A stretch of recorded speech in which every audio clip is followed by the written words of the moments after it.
Salam sejahtera bagi kita sekalian, salam leher. Iya.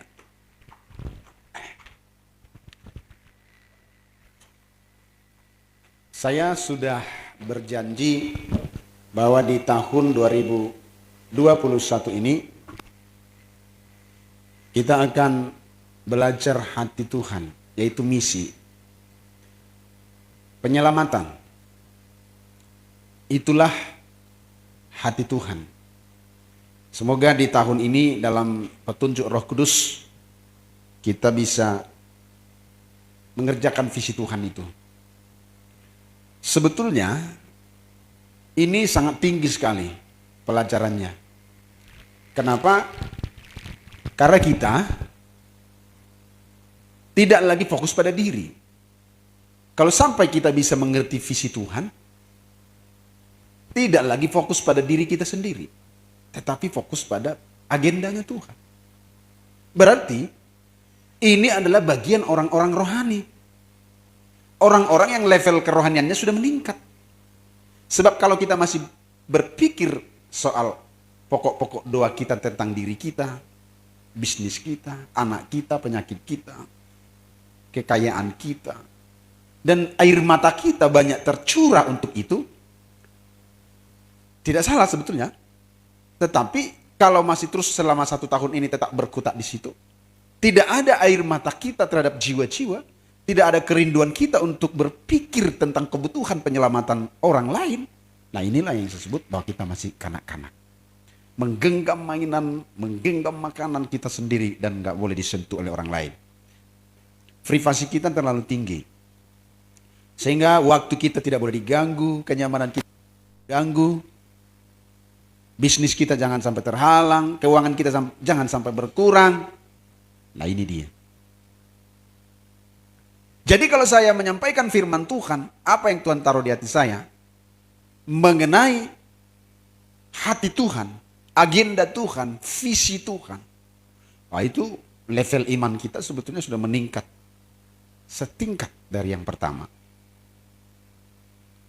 Karena kita sudah tidak memikirkan diri kita. Kita sudah mati terhadap diri kita. Tetapi kita mulai berpikir kepada kebutuhan penyelamatan orang lain. Saudara, Tuhan selalu berbicara menurut kebutuhan kita. Walau teks yang kita baca sama, tapi Tuhan berbicara sesuai dengan apa yang Tuhan inginkan saudara dengarkan malam hari ini. Saya baca bersama saudara Roma 8 ayat 29. Saya tunggu kita menemukan dan akan membaca bersama secara serentak dengan suara nyaring. Roma 8 ayat 29. Mari kita bersuara dengan nyaring. 1, 2, 3 ya. Sebab semua orang yang dipilihnya dari semula, mereka juga ditentukannya dari semula untuk menjadi serupa dengan gambaran anaknya, supaya ia, anaknya itu, menjadi yang sulung di antara banyak saudara. Perhatikan ayat ini dengan seksama. Saya garis bawahi dan saudara boleh garis bawahi dalam catatanmu. Menjadi serupa dengan gambaran anaknya. Jadi orang-orang yang dipilih dari semula, dipanggil dari semula, ditentukan dari semula, menjadi serupa dengan gambaran anaknya. Siapa gambaran anak? Siapa anaknya yang dimaksud di sini? Yesus Kristus. Jadi kita ini dipilih dan ditentukan dari semula menjadi segambar Yesus. Luar biasanya di situ. Menjadi serupa dengan Yesus. Memiliki hati Yesus. Dalam hal apa kita serupa dengan Yesus? Dalam kekudusannya, itu sudah fondasi. Sebab kita yang telah menerima Yesus dikuduskan oleh darahnya dan harus hidup dalam pengudusan setiap hari sampai pada kedatangannya. Dalam hal apa? Kebaikannya. Sama seperti Yesus dalam hal baiknya. Nah, kita kan bergumul tentang itu. Berjuang supaya menjadi orang baik.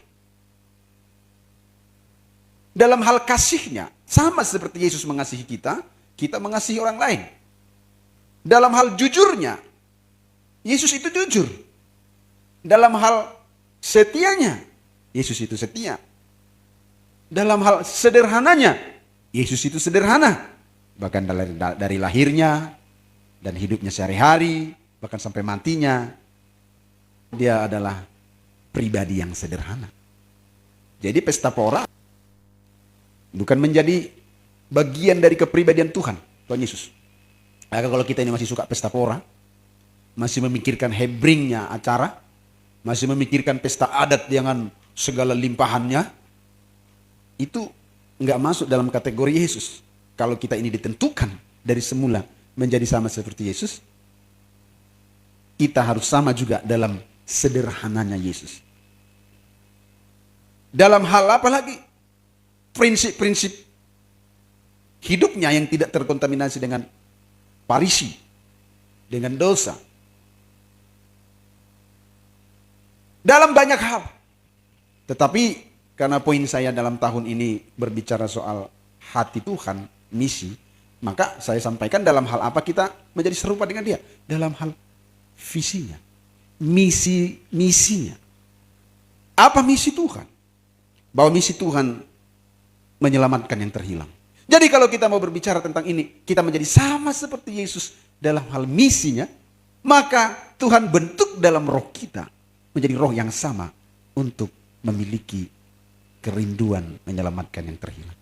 Kalau ini belum ada, letak kesamaan kita di mana?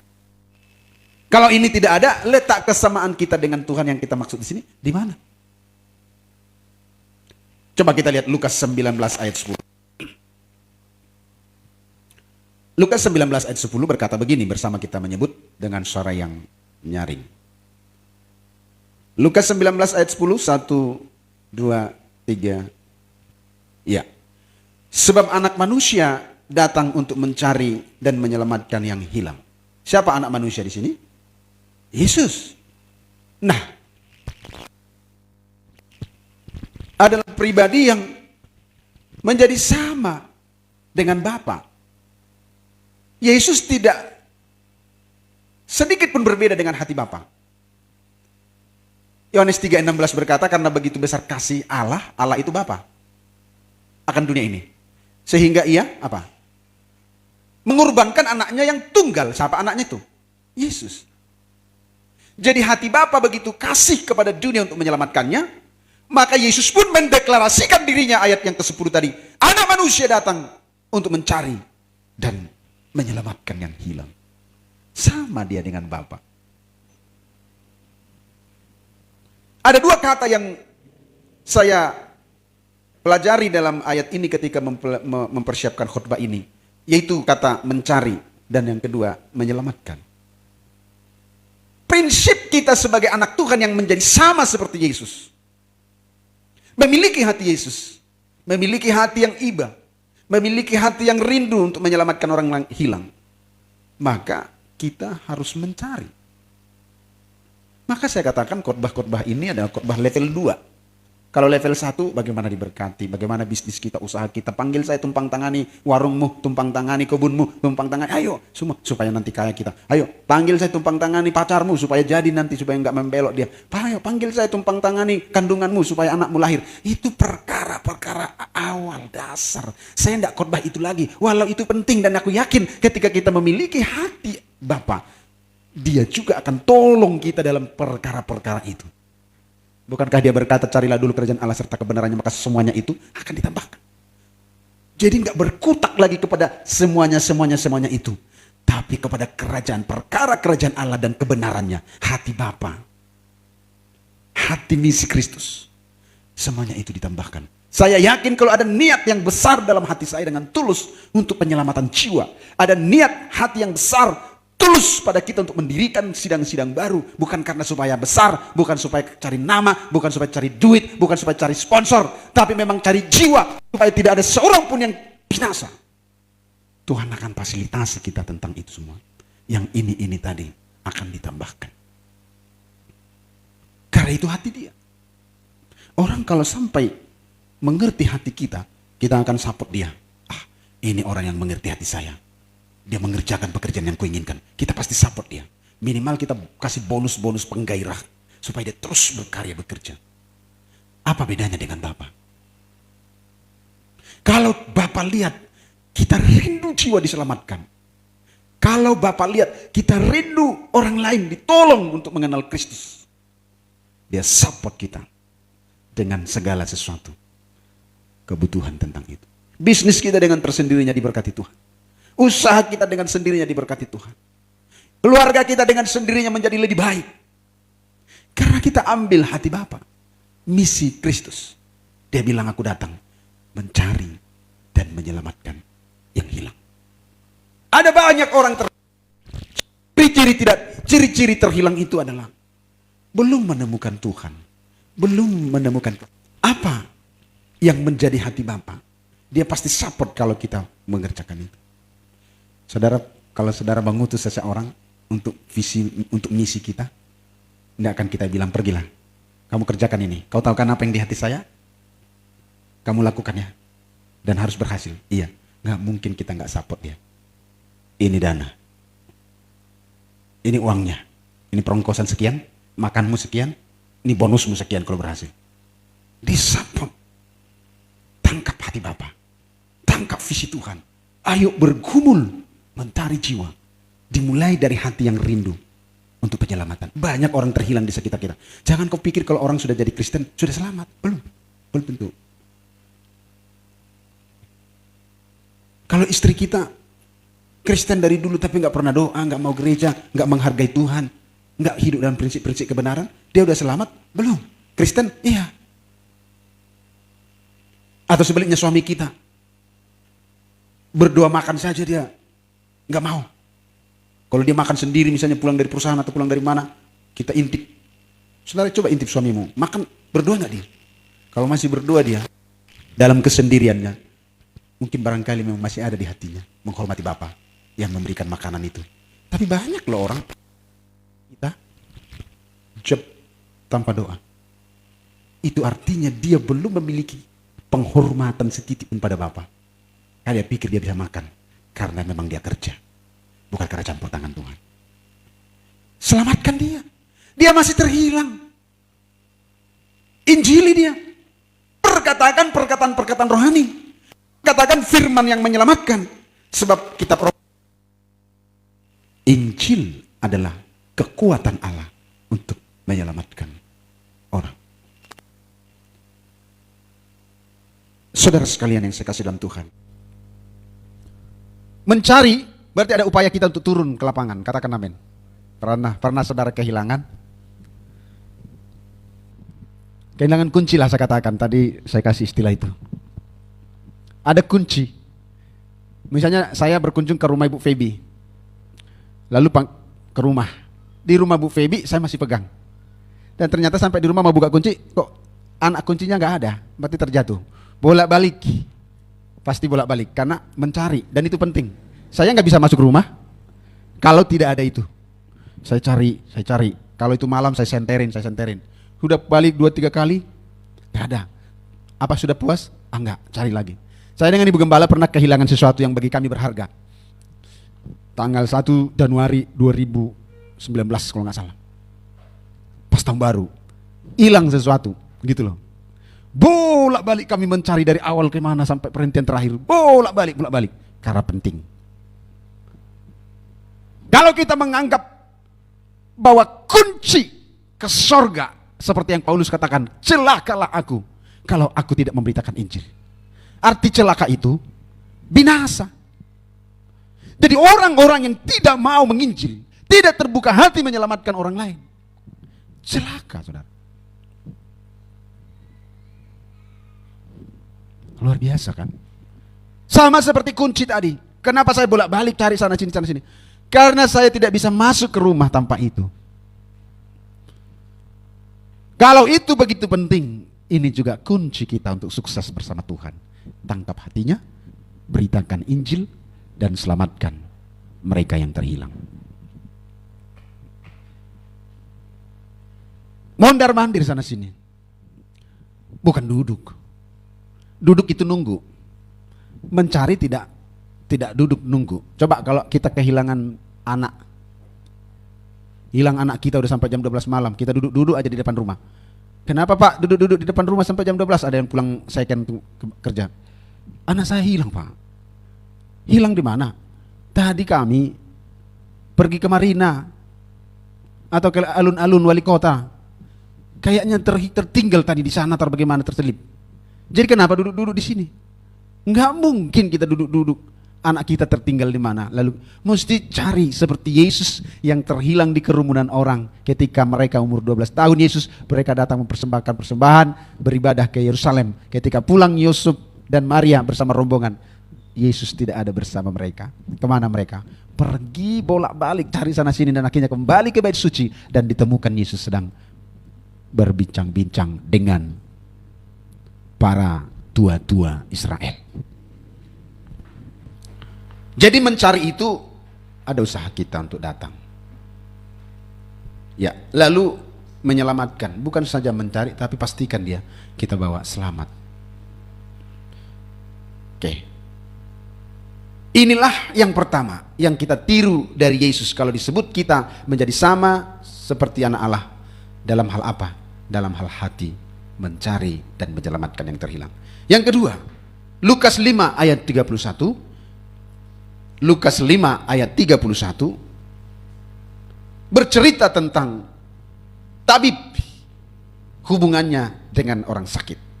Lukas 5:31 berkata begini, lalu jawab Yesus kepada mereka, katanya, bukan orang sehat yang memerlukan tabib, tetapi orang sakit.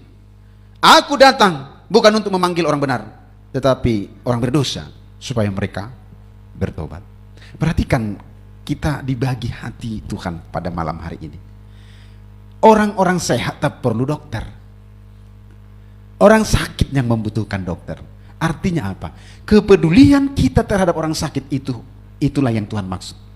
Orang sehat mah tidak perlu dokter. Saya bicara sakit rohani di sini. Ini sakit rohani maksudnya. Orang yang sakit rohani dan sebentar mati rohani masuk neraka.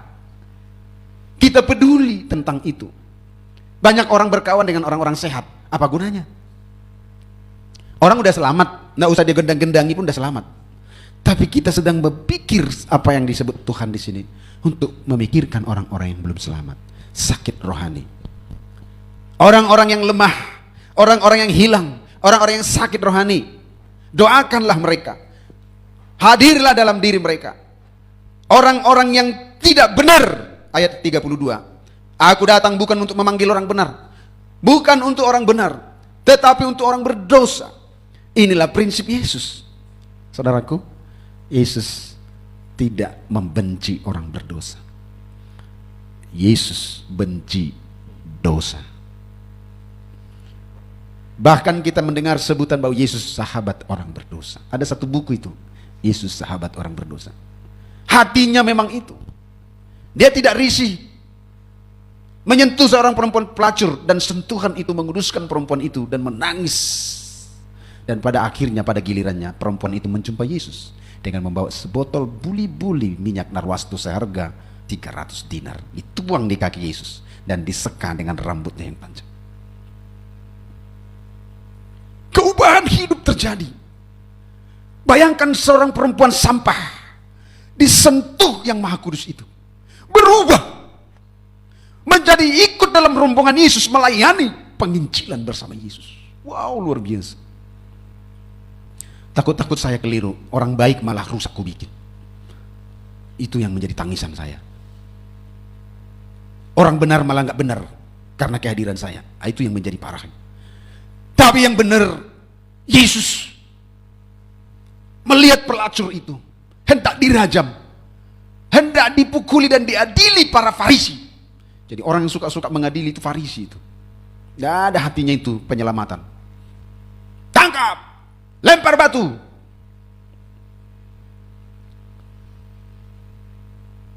Ketika hendak dilempari batu dan perempuan itu menggigil ketakutan, membayangkan bagaimana batu, dan itu kebiasaan di Israel. Hukum rajam itu sah bagi Israel kalau ditemukan sedang tertangkap basah. Anehnya, perempuan ini katanya tertangkap basah berzina. Kalau ketangkap basah berarti dua-dua dong. Arti ketangkap basah sedang melakukan perzinahan. Kemana cowoknya? Dia yang diadili dan hendak dirajam. Dia keliling tertunduk melihat tangan-tangan para Farisi, para hamba-hamba Tuhan itu penuh dengan batu. Hitungan detik dia mati. Sama seperti Stefanus, hitungan detik mati. Ya lihat, dia gemetar, Tiba-tiba dalam kerumunan persoalan besar itu Yesus hadir. Dan orang bertanya, "Guru, perempuan ini kedapatan berzina. Menurut hukum Musa," ini hukum Musa loh. Jadi sah membunuh, merajam pelacur. Kalau ketahuan ketangkap basah. Sah menurut hukum Musa. Perempuan ini harus dirajam. Yesus duduk, mengkores-kores tanah, lalu berdiri. Dia bilang, "Siapa di antara kalian, para tuan-tuan terhormat, para ahli Taurat, ayo, siapa di antara kalian yang tidak berdosa? Dia yang pertama melempar batu." Dan yang lain menyusul. Yesus menyadarkan bahwa manusia itu semuanya berdosa. Jadi jangan kamu menghakimi, itu maksudnya. Kamu pun sebetulnya harus dilempari batu, kalau menurut prinsip itu. Satu-satu batu itu katanya berjatuhan dari tangan mereka. Tak ada yang berani lempar. Dan satu-satu pergi semakin menjauh.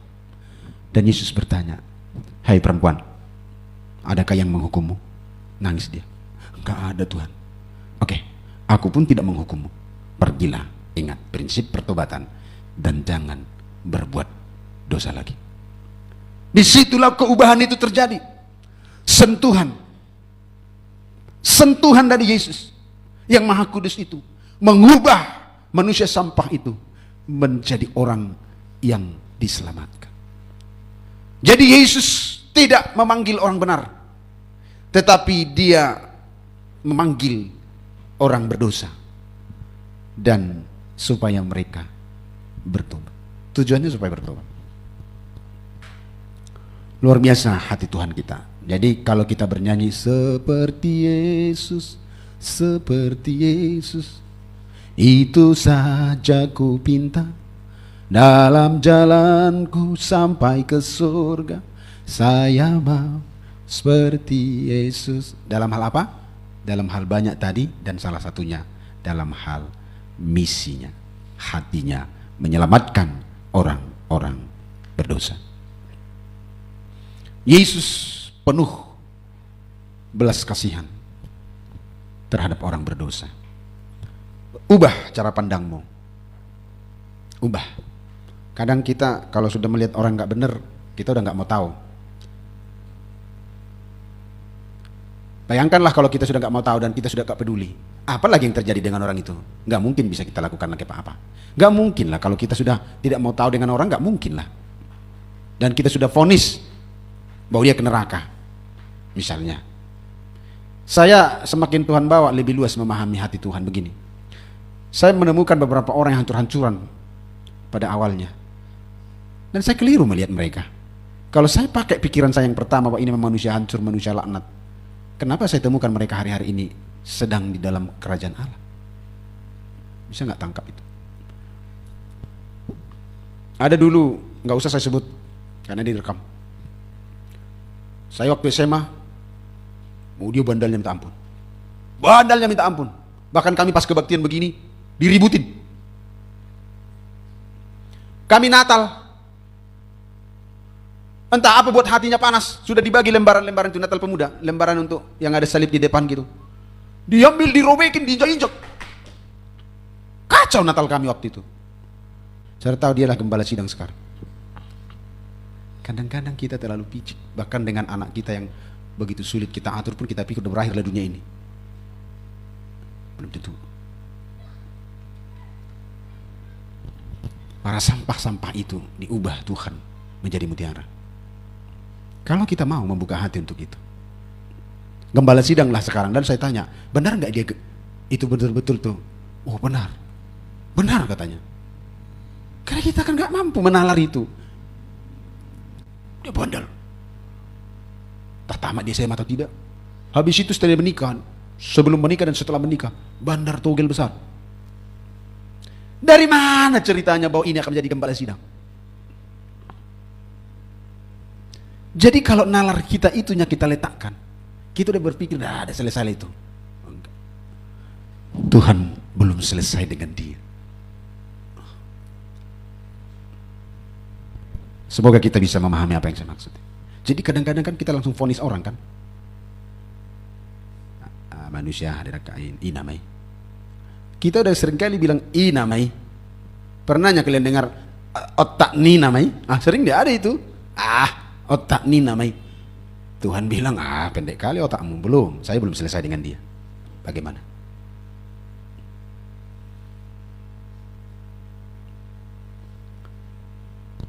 Bahkan di hari kematian seorang penjahat besar itu, seumur-umur jahat hidupnya, karena kejahatan itulah dia ditangkap. Dan pada hari penyaliban Yesus dieksekusi bersama untuk disalibkan. Ya, nalar nggak ya, saudara? Detik-detik kematian itu diubah seluruh hidupnya. Yesus, kalau engkau datang dalam kemuliaanmu sebagai Raja, ingat aku.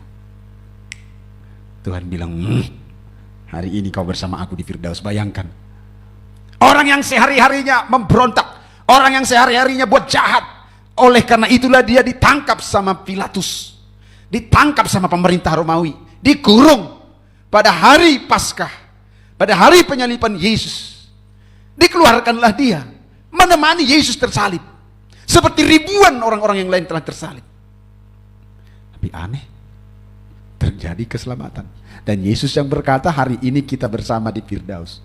Di Firdaus, orang yang jahat seumur-umur itu di Firdaus. Kenapa? Karena kita tidak tahu kapan titik balik hati seseorang. Kalau begitu saya simpulkan, tidak ada hak kita menghakimi. Maka tidak ada satu ayat pun yang menyebut kita bisa menghakimi. Saya sangat diberkati dengan pikiran itu.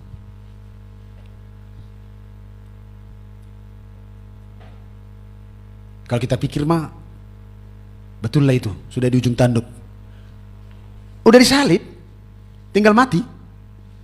Tapi ada titik balik di hatinya dan berkata, ingat aku kalau engkau datang. Apa makna itu? Bahwa dia mengakui ketuhanan Yesus. Karena hanya Yesuslah yang akan datang dalam kemuliaan menjadi Raja. Dia akui itu. Itulah yang membuat Yesus tersentuh. Kau akuinya ketuhananku. Kau memang penjahat, tapi kau akui ketuhananku.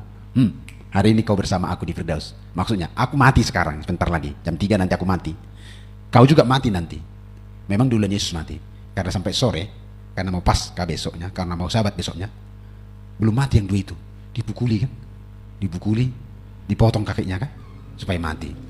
Tapi setelah lepas nyawa dia, Yesus lepas nyawanya, dan mereka bertemu di Firdaus. Dan hari ini penjahat itu ada di Firdaus, ada bersama Yesus.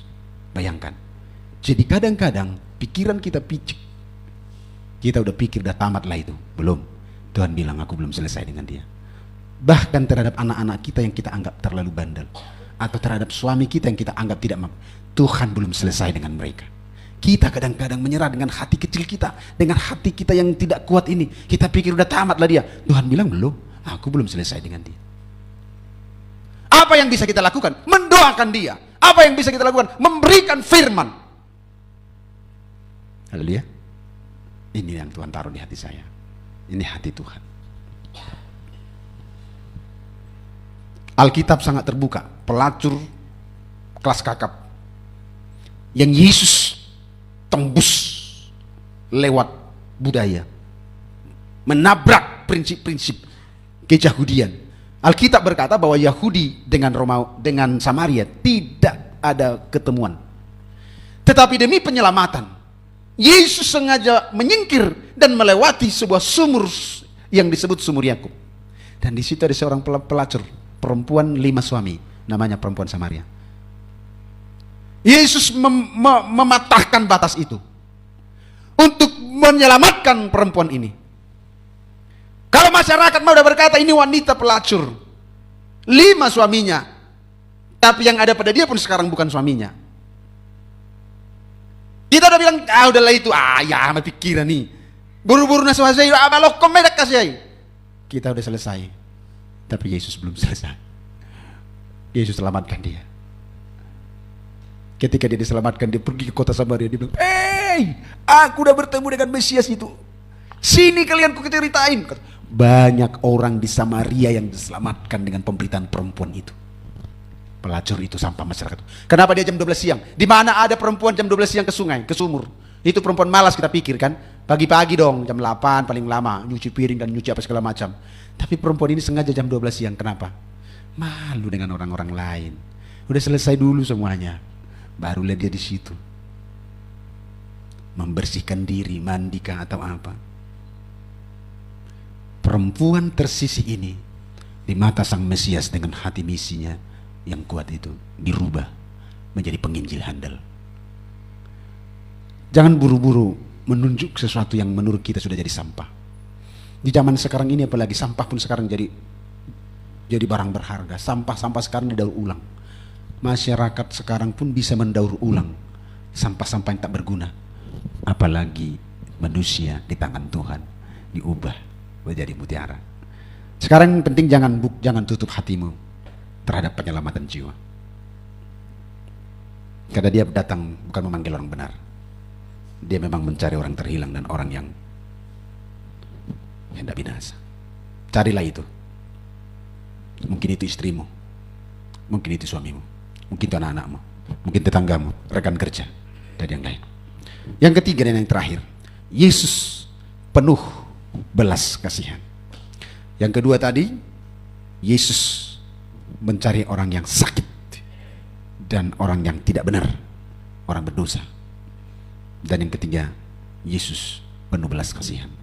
Dia adalah orang yang peduli. Jadi kalau kita mau sama seperti Yesus, kita harus menjadi orang yang peduli. Matius 9 ayat 36 berkata begini. Matius 9 ayat 36. Melihat orang banyak itu, tergeraklah hati Yesus oleh belas kasihan kepada mereka, karena mereka lelah dan terlantar seperti domba yang tidak bergembala. Banyak orang sekarang tidak bergembala. Yuk, kita memiliki hati Yesus. Iba, care, dan peduli. Peduli kepada mereka yang terlantar tanpa gembala. Itulah yang Yesus lakukan sampai melintasi batas-batas keyahudiannya. Tak peduli dia itu. Yang penting orang yang terlantar itu diselamatkan. Dia juga menyingkir ke Sidon. Sidon bukan daerah Israel.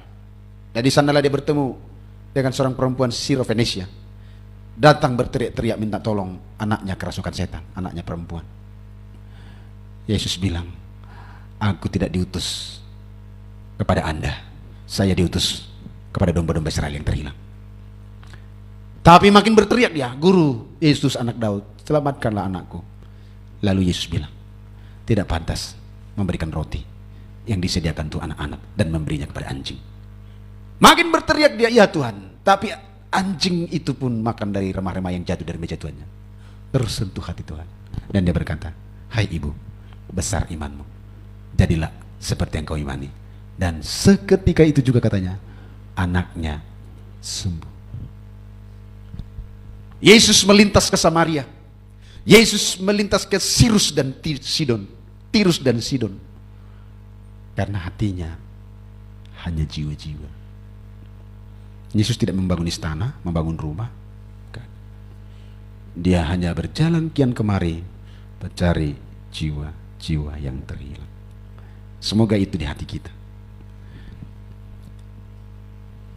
Kemenangan Nomensen, saya mendengar sebuah risalah Sitas Nabur Hak Kristenon di Tanah Batak. Nomensen hadir dan berhasil tidak seperti pendahulunya Munson dan Liman. Munson Liman dibunuh dan ceritanya memang dimakan. Nomensen datang. Nomensen semestinya harus takut datang. Karena apa? Berita Injil pasti, penginjil yang datang ke Indonesia pasti di luar negeri ketahuan. Meninggal, sudah dibunuh Munson dan Liman. Tapi dia tidak surut hatinya, tetap datang. Dia pelajari strategi mendekati suku Batak. Dia datang dan menawarkan hal-hal yang real dalam kehidupan sehari-hari. Saya mendengar cerita itu, oh ya, inilah metode kontekstual dalam penginjilan. Dia bercerita kepada masyarakat Batak di Tarutung. Dia bilang begini, Tuan Nomensen, kalau kami mengikuti engkau, jadi Kristen seperti yang kau bilang ini, dan meninggalkan agama nenek moyang kami ini, kebiasaan kami ini kira-kira mau jadi apa, seperti apa? Nomensen tidak jawab begini, kamu akan masuk surga. Enggak, dia enggak ceritakan surga.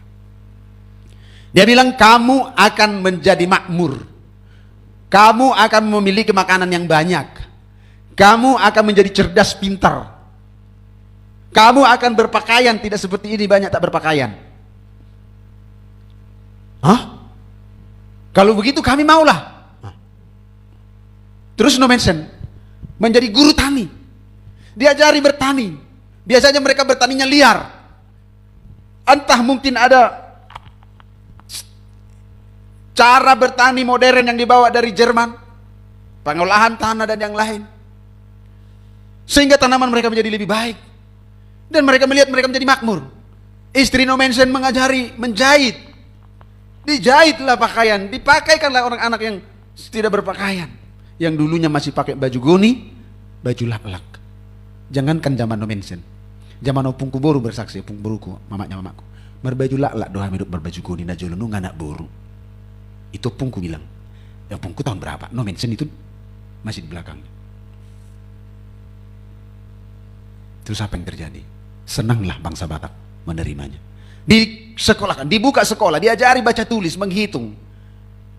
Dikirim beberapa orang ke Jerman. Barulah mereka diajarkan keselamatan di dalam Yesus. Saudara, apa arti dari cerita yang saya katakan poin terakhir ini? Gereja harus menjadi solusi. Kita harus jadi solusi di lingkungan kecil kita. Jangan eksklusif lah. Kita nggak lama di dunia ini, saya tersentuh dengan kalimatku ini. Nang lele kita Portibion. HP terlalu eksklusif kita. Sautik pedang boleh diganggu halak privasita. Merhua mahita di Portibion. Tidak lama kita di dunia ini, lalu kita tidak membuang diri untuk menyelamatkan orang. Apa gunanya kita ada di dunia ini? Maka saya katakan tadi pagi juga, kalau kita adalah orang-orang yang sudah dikemas, disalut dengan emas surgawi, apa pengaruh yang kita buat dengan kesurga-surgawian kita itu? Tentu kita harus membawa surga ke dunia ini. Saya dengan Pak Roy, dengan Pak Tasoid belajar bertani dengan seorang master. Master ini sebetulnya sudah 7 tahun mempelajari pertanian Israel. Jadi dia di Israel 7 tahun. Kami belajar hamba Tuhan. Jadi harus komitmen. Pak Roy dan saya minta, kalau kalian nggak komitmen, saya keluarkan dari grup, saya bilang. Karena ini orang komitmen. Jadi setiap Sabtu kami jam 9 sudah praktik di Kabil. Nanti kalau saya sudah dapat ilmunya, saya akan ajari pertanian-pertanian kita di sini. Karena gereja harus jadi solusi. Kalau orang lain menanam sayur kangkung dengan sekian menjadi 100 kilo, nah kalau kita dengan metode yang diberkati Tuhan sekian menjadi 200 kilo, inilah solusi. Dan ini rohani. Jangan pikir ini tidak rohani. Dalam ilmu penginjilan ini sangat rohani. Yang rohani itu bukan Matius 7 hafal. Bukan. Yang rohani itu adalah bagaimana kita merubah orang lain. Kalau memang kita ini telah dirubah oleh Yesus menjadi pribadi yang baik, pribadi yang pintar, seperti Yesus cerdas. Lalu mana bukti kepintaran kecerdasanku? Saya bisa merubah orang lain. Kalau tidak ada, simpanlah ceritamu itu. Saya akan buktikan 1 tahun ini nanti. Kami hari Sabtu langsung praktek buat kompos. Dengan Pak Tasoid, dengan Pak Roy. Sebetulnya ini rahasia. Dia bilang, ini rahasia Pak. Saya berharap Bapak menangkap ilmunya dan berkati jemaat kita. Jadi nanti kalau saya dapat ilmu, saya akan berkati saudara.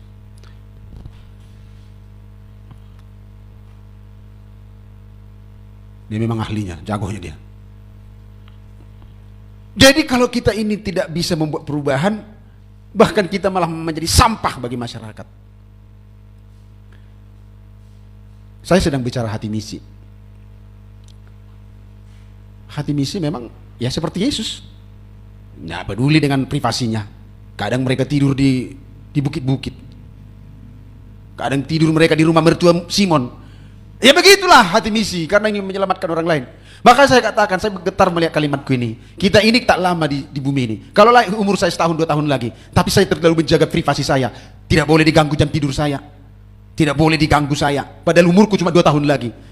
Mau jadi apa saya?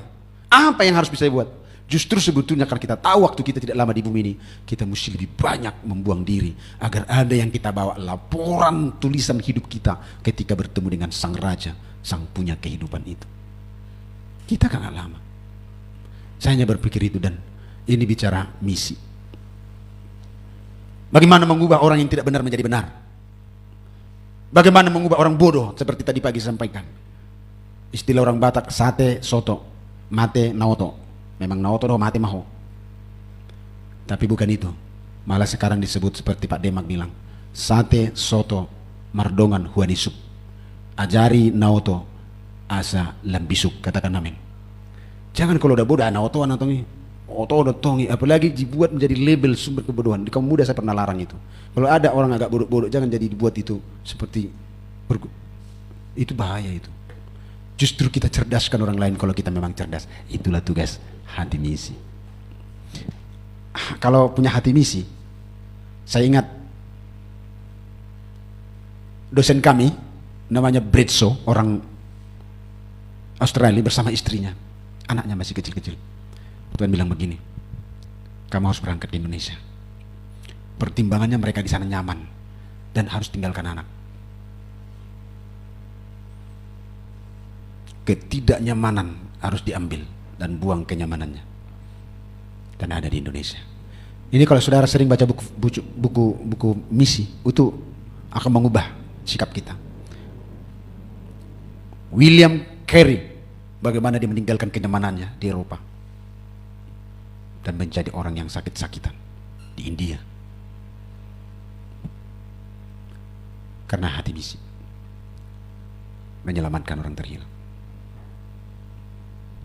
Jadi memang kalau sudah berhati misi seperti Yesus, dia tinggalkan kenyamanan surga, bahkan dia bersama dengan murid kemana-mana, bahkan matinya pun mati sengsara, tidak peduli, karena itu untuk Tuhan. Jadi saudara sekalian, gereja harus jadi solusi. Kalau begitu, gereja terbuka menjadi berkat, menjadi garam, menjadi terang, menerangi dunia ini. Saya berharap kita semakin cerdas, dan kecerdasan kita dibuktikan dengan adanya orang yang cerdas di samping kita karena kecerdasan kita. Gereja kita terbuka. Saya ulang kalimat ini dan harus semua mendengar. Gereja ini adalah bengkel. Gereja ini tidak anti dengan orang berdosa. Gereja ini hanya anti dengan dosa, maka dosa harus dikikis. Tapi orang berdosa diselamatkan. Di gereja ini sebagai hati gembala, saya udah bilang juga tadi pagi, kalau dia karena bodoh, nggak apa-apa, aku ajari. Karena aku S2, 8 tahun saya yang mengambil pelajaran ini. Berarti kalau orang bodoh di sini tak bisa cerdas, berarti saya cuma S2 akademik, tapi bodoh. Buktinya jemaatnya tidak cerdas-cerdas. Kalau dia sakit, kita tolong, kita doain, kita sembuhin. Kalau dia jorok, kita cuci. Gak apa-apa. Yang gak bisa di sini adalah kalau dia membahayakan. Dia ada tanduk yang panjang, lalu kita mau potong, dia gak mau. Baru saya akan bilang, get out, pergi dari sini. Kau bahaya bagi saya, bahaya bagi kawanan domba yang lain. Nah, itu saja. Kalau yang lain boleh silakan. Saudara jadi jemaat bodoh, tetaplah di sini, dan aku ingin dan rindu membuat saudara jadi cerdas. Saudara jemaat jorok, tetaplah di sini, dan kami akan berdoa menyuci pakaianmu. Saudara sakit, ayo kita berdoa, kita gumuli. Saudara miskin, ayo kita berdoa supaya ekonomimu bangkit. Tapi kalau engkau membahayakan dan ingin kutolong dan engkau tidak mau, aku bilang pergilah dari sini. Tidak boleh di gereja ini. Karena bahaya bagi saya, bahaya bagi kawanan domba yang lain. Itu prinsip saya menggembalakan di sini itu. Itu saja. Kalau bahaya, mau menggigit, wah itu bahaya, tak boleh. Tapi kalau karena bodoh, itu ya tugas kita. Karena sakit, tugas kita. Lamban tugas kita. Jorok tugas kita. Miskin tugas kita. Yang satu ini yang tidak boleh dalam penggembalaan ini. Membahayakan. Menggigit, menanduk, menusuk, membunuh. Jangan di gereja ini. Tapi kalau hanya karena kelemahan-kelemahan yang lain, itulah tugas kita. Tugas saya sebagai gembala. Jadi para gembala-gembala sel, persiapkan dirimu. Kalau Tuhan izinkan kita dengan hati misi ini, menyelamatkan banyak jiwa, bahkan membuka sidang-sidang baru. Bukan supaya kita ikut-ikutan orang lain, buka sidang, buka cabang. Bukan. Bukan supaya gereja kita semakin besar, bukan. Tapi supaya judul khotbah kita atau tema kita kemarin ulang tahun gereja 20 tahun. Supaya jangan ada yang binasa. Itu aja. Siapkan dirimu. Mana tahu seperti Pak Manase di masa pensiunnya, Tuhan buka hatinya untuk menggembalakan sidang. Enak sebetulnya kalau kita sampai bisa buka cabang, para gembala-gembala sel ini bisa dipakai tenaga mereka. Buka di sana, kita gilir per minggu. Pak Manase minggu pertama di Punggur, minggu kedua di sana, diganti minggu ketiga di Sekupang, dengan manajemen yang lebih baik. Bukan supaya gereja kita banyak, bukan, sekali lagi, tapi supaya orang itu terselamatkan. Inilah hati misi. Ayo yang belum Pemkus, ikut Pemkus. Saya udah berjanji, karena ini memang tema saya tahun ini, bahkan mengadakan pelatihan-pelatihan khusus, pelatihan penggembalaan, pelatihan penginjilan, pelatihan penjangkauan jiwa, bahkan pelatihan ekstra seperti tadi. Nanti kalau saya ilmunya sudah pas, nanti kan kita buat tanaman-tanaman hias, bunga, bahkan state. Nanti itu jadi ekonomi juga. Saya udah dibilang sama master itu, Pak, saya ambil sampah, saya ini seperti pemulung katanya. Tapi dia kayak berat Pak, kalau bawa kalian ke sana, rumahnya hampir satu, udah dari sini sampai ke rumah si Gabriel apa sih? Rumah. Bah, ada baru neraka. Kelihatan sepi. Saya ini pemulung katanya. Pemulung maksudnya pergi ke pasar, ada di situ pokat yang busuk, diambil bijinya. Tahu Bapak ini, tahu Bapak berapa ini katanya? Bagi orang lain ini sampah, bagiku ini harganya 600.000 katanya. Jadi dia bisa membelah itu dan dua tumbuhnya. Jadi sabola apokati tubuh, sabola naik tubuh, kayak dua. Dalam waktu berapa bulan dia di stek dia, setelah tumbuh dimasukkan dia apa namanya itu, pokat yang terbaik unggul di atas memang. Dan dia jual satu keping tadi itu 300.000. Apa tuh nomor miliar bayun pikirku. Lihat semua pekarangan, rumahnya bertingkat-tingkat, bukan satu rumahnya. Kurasa ada 6 itu rumahnya, berjajar-jajar besar-besar. Benar. Jadi ajari kami untuk meningkatkan ekonomi jemaat juga nanti. Gereja harus jadi solusi. Entah kenapa hati saya rindu dan dituntut Tuhan tunjukkan jalan itu. Dia bilang nanti Amang, saya mau lihat nanti di mana ada dinding kita Mang, ada. Nanti di dinding itu kita bikin nanti tanaman bentuk salib. Jadi orang lihat, ya lah nanti tak kita bikin ini. Tapi menghasilkan. Nantilah ya. Ini cerita sedikit dulu. Sebetulnya saya sudah terlalu membuka ini, nantilah. Bagaimana dia mengelola semuanya. Dia bisa buat pisang begini. Ini pisang. Buat berbuah dari sini. Supaya nggak susah ngambilnya di atas. Jadi nggak dia buat pisang dari atas. Jadi dari sininya buahnya. Blank saya melihat itu. Jadi di sininya apa? Kita bisa tanam di sini bawang katanya. Bawang. Di dinding pisang itu bawang. Baru daunnya kita jual. Aneh juga ini master satu ini. Jadi pote jengkol di mana pe pedek-pedek dong, gulung-gulung bos. Aneh. Pisang atuk dalang pun kulihat ada di situ. Atuk dalang yang segini tuh sampai ke sini apanya buahnya. Ya, aduh neraka. Nantilah. Saya udah dapat ilmunya, cara buat komposnya, buat enzimnya dan yang lain. Nanti kita akan berganti jemaat di sini. Dan saya rindu, itu modal saya menginjil. Kalau pas pulang kampung atau ada misi penginjilan gereja kita, saya akan ajari di kampung dan perkenalkan Kristus. Itu tujuan dia, harus perkenalkan Kristus. Bahwa di tangan hamba-hamba Tuhan semua lebih baik, kata dia. Gereja harus jadi solusi. Dan kita tunjukkan bahwa Tuhan tolong kita mengerjakan itu. Semoga saudara dicerdaskan dengan khotbah saya ini. Amin. Kita akan buktikan bersama Tuhan, kita lakukan perkara besar. Amin.